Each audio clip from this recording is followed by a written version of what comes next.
Hey guys, in this video I will show you how to fix a Lenovo laptop keyboard that is not working. Alright, let's begin. First, right-click the Start button and open Device Manager.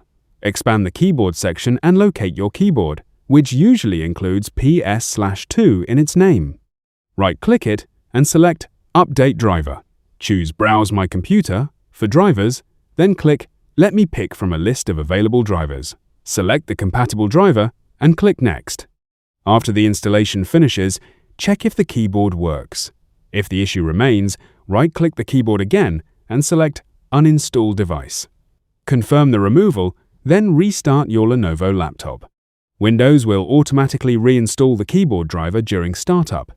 After your laptop boots, click on Start menu and open Settings. After that, go to Windows Update from the left panel and make sure your Windows is up to date. That's it for this video. Thanks.